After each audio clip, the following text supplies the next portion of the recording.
Grant versus donation. Both grants and donations are essentially gifts. So we are going step by step. They are a gift. But donation is a free and unrestricted contribution. A grant is for a specific purpose with specific terms and conditions. What do I mean by that?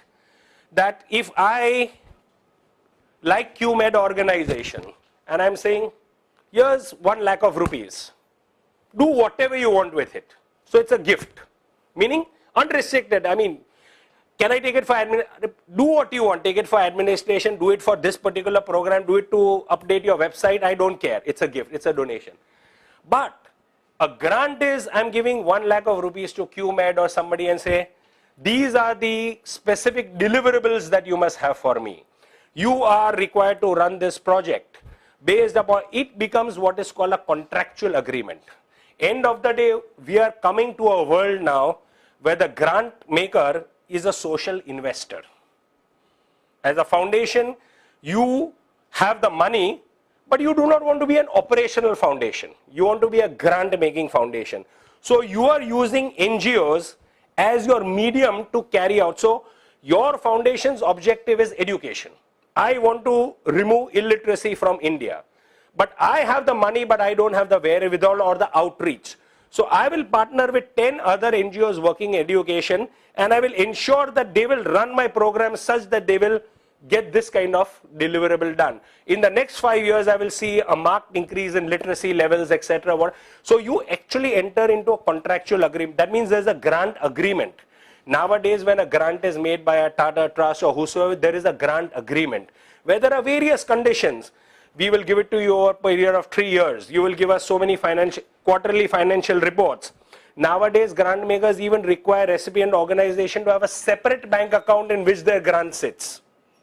To that extent, it's happened in my case where the Dorabji Tata Trust has given a grant to the Center for Philanthropy, and when they have given, even the grant must go only in that specific bank account, no other. So it's very well monitored how you use, and then money, they check it along variables. I mean, it must match with the budget which has given, and the variables cannot go beyond a certain percentage. So everything is monitored, everything is very regulated. So what has happened is a donation is a free and unrestricted contribution, whereas a grant is for a specific purpose. You are going to work for this, and specific terms and conditions are there. If in the first year you do not show enough progress, the second installment will not come to you. There are sometimes even revocable things. You will return the money to us if you have not delivered. And both parties sign that. So this becomes what is called contractual. I'll go further into this. What are the characteristics of a grant? The recipient organization must first meet the donor's program funding objective before it can be sanctioned. That's the first specific. Certain prerequisites are attached to the grant prior to the NGO or NPO receiving. That means you must have a separate bank account for this. You will keep a separate, sometimes they even insist that you will have a separate ledger account for this. There are donors who go to that extent for large grants.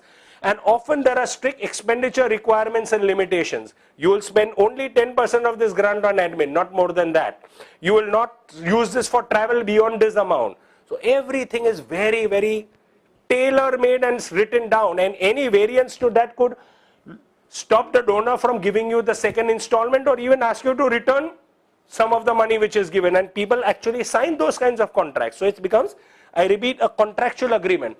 Grants are bound by actionable contracts. So it's a contract. Both the parties have to act specifically as per the project contract or grant agreement, and such gifts cannot be considered as voluntary. Now I'll go one step forward and give you the Delhi High Court's judgment. Grants are in the nature of a legal obligation, and in the recipient's books of account, it can actually be shown as a liability instead of income.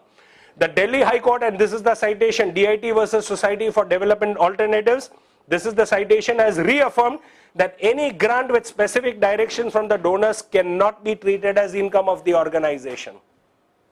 You get it? So what can be done is, when it is a grant, it is not even the income of your organization. So last year when a certain foundation gave me a grant, what was that grant about? You will build capacity of the voluntary organizations in India through taking training programs like this pan-India. You will go do programs like this in Delhi, you will do it in Bangalore. Obviously, I have to incur costs of my travel, my stay, etc.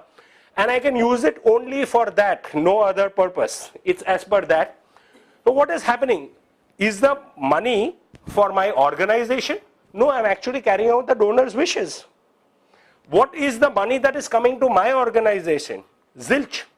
And therefore, that grant in my books of accounts is shown as liability and not as income. So, if I have received 10 lakhs in my books of accounts as a liability, as I use it, the liability gets reduced. And this is supported by no less than the Delhi High Court's judgment, that any grant with specific direction from the donor cannot be treated as income. See, in this regard, even the earmark funds can be treated as a grant and shown as a liability. Can be, but I am looking at it more, I mean, your point well taken. I need to apply my mind more to what you are saying. Possibility is there, but having said that, I am giving this classic case of where the donor has given you for a certain objective to be done. It is certainly to be taken as a liability, because where is the income for you? It is to take out, carry forward their programs. So therefore, I make that entire grant. So you may think that I received 10 lakhs of rupees last year, but it is not shown as my income. It is sitting as my liability instead. And every time I travel, do programs like this, that liability just gets reduced.